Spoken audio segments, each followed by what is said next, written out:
की जय। मथुरा नगरी की जय।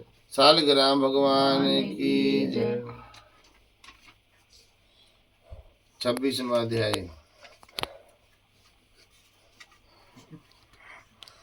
सूत जी कहते हैं, भागीरथ के वंश में सूरदास नाम का एक राजा हुआ, जिसका पुत्र मित्रहस था। मित्रहस सह गुरु वशिष्ठ के श्राप के राक्षस हो गया, परंतु गंगा जल के प्रभाव से वह भी भगवान के परम पद को प्राप्त हुआ।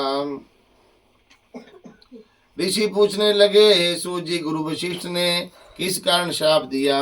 कृपा करके यह कथा विस्तार से कहिए। तब सूत जी कहने लगे, हे ऋषियों, एक समय धर्मयज्ञ राजा सूरदास कुछ साथियों सहित शिकार खेलने के लिए वन में गया। वहां पर अनेक मृगों का शिकार किया। फिर भूख प्यास से दुखित होकर राजा नदी के तट पर आया। वहां पर उसने नदी पर आया। यहाँ पर उसका पुत्र मित्रहस सह नित्य नियम करता था। राजा ने रात्रि वहीं पर बिताई। प्रातःकाल होते ही वहां से उठकर फिर शिकार की तलाश में चल पड़ा।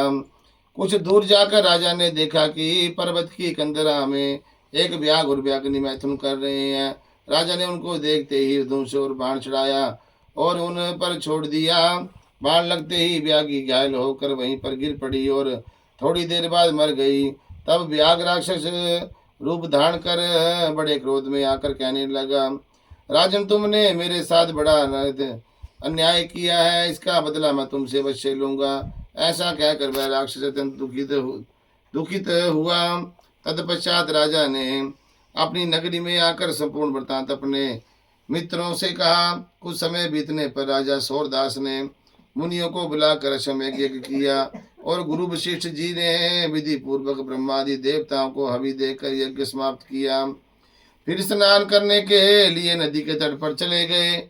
इतने में वही राक्षस, जिनकी राक्षसी को राजा ने वन में मार दिया था, क्रोधित होकर अपना बदला लेने के लिए वहां पर आया और गुरु वशिष्ठ जी को वहां पर ना देखकर उनका रूप धारण कर राजा से कहने लगा, राजन, हम मांस खाएंगे, अतः हमारे लिए मांस बनवाओ, हम स्नान करके अभी आते हैं। इतना कहकर वहां से चला गया। फिर उसी राक्षस ने रसोई बनाई,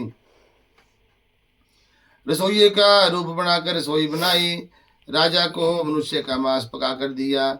जब वास्तविक गुरु वशिष्ठ जी स्नान करके वापस आए तो राजा ने सोने के थाल में सजा हुआ मांस मिश्रित भोजन उनके आगे परोस दिया। तब गुरु जी ने ज्ञान दृष्टि से मनुष्य के मांस का भोजन जान लिया और क्रोधित होकर राजा को श्राप दिया, राजन, तुमने हमको मनुष्य का मांस खिलाने की चेष्टा की है, राक्षसों का भोजन दिया है, सो तुम भी राक्षस हो जाओ।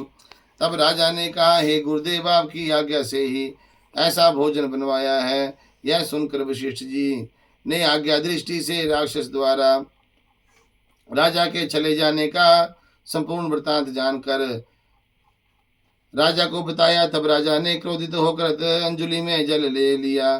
कहा, आपने अकारण मुझे श्राप दिया है, इस कारण मैं भी आपको यही श्राप देता हूँ कि जब राजा श्राप देने के लिए तैयार हुआ तो उसकी रानी दमयंती कहने लगी, आप क्षत्रिय के पुत्र हैं, क्रोध को त्याग दें, जो भोग आपके भाग्य में लिखा है उसको भोगें। जो मनुष्य गुरु से हुंकार तुंकार करता है वह वन में जाकर ब्रह्म राक्षस बनता है। आजकल तो फट दे के जवाब मारा भगा के बोलन देते हैं गुरु नुता।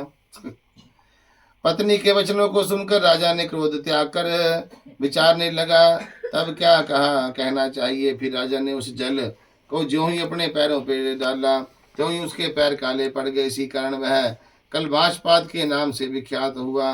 तत्पश्चात राजा गुरु जी के चरणों में गिर पड़ा और क्षमा मांगने लगा। तब वशिष्ठ जी ने कहा, यह पाप तुमसे अनजाने में हुआ है, अतः इसके श्राप के प्रभाव केवल 12 वर्ष तक रहेगा। इसके बाद तुम अपनी असली रूप में आ जाओगे। अनेक वर्ष तक राज्य भोग कर गंगा जल के प्रभाव से ज्ञान प्राप्त करोगे। तब भगवान विष्णु की सेवा करते हुए अंत काल में परम शांति को प्राप्त हो जाओगे। इतना कहकर गुरु वशिष्ठ जी अपने आश्रम को चले गए। राजा राक्षसी देह को प्राप्त हो गया। वह भूख प्यास से दुखित हो निर्जन वन में फिरने लगा। वहां से वह अनेक कष्टों को सहन करता हुआ नर्मदा नदी के तट पर आया और वहां भी वह पशु पक्षी मनुष्य सर्प आदि खाकर विचरण करने लगा। सिंहों के वश एक दिन नर्मदा नदी के तट पर पत्नी सहित रमण करते हुए एक मुनि को देखा। भूख से पीड़ित होने पर जैसे व्याघ्र मृग को देखकर भागता है, उसी प्रकार उसने मुनि को पकड़ लिया। उसकी पत्नी ने जब अपने पति को राक्षस के हाथों में देखा तो वह राक्षस देहधारी राजा को आगे हाथ जोड़कर विनय पूर्वक बोली, आप मेरे पति को मत मारो।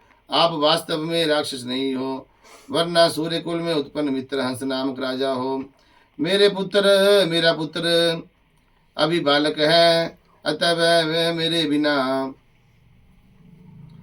मैं बिना पति इस वन में कैसे निर्वाह करूंगी। अतः तुम मेरे पति को प्राण दान दे दो। प्राण दान के समान कोई दान नहीं है। उस स्त्री की इस प्रार्थना का राक्षस पर कोई प्रभाव नहीं पड़ा। जैसे ही व्याघ्र एक मृग के बच्चे को पकड़कर खा जाता है, वैसे ही मुनि को जो उस समय अपनी पत्नी के साथ मैथुन कर्म कर रहा था पकड़कर खा गया। तब मुनि की पत्नी ने श्राप दिया, मैथुन करते हुए तुमने मेरे पति को मारा है, अतः तुम भी जब मैथुन करोगे तो मृत्यु को प्राप्त हो जाओगे, पुण्य राक्षस देह धारण करोगे। यह दो श्राप सुनकर राक्षस देहधारी राजा भी क्रोध में आकर कहने लगा, हे दुष्टे, तुमने एक अपराध के बदले दो श्राप दिए हैं, अतः तुम भी पिशाच नहीं होकर इस वन में फिरती रहोगी। इस कारण वह स्त्री भी पिशाचनी बन गई और भूख प्यास से दुखित होकर उस वन में फिरने लगी। बोल बांके बिहारी लाल।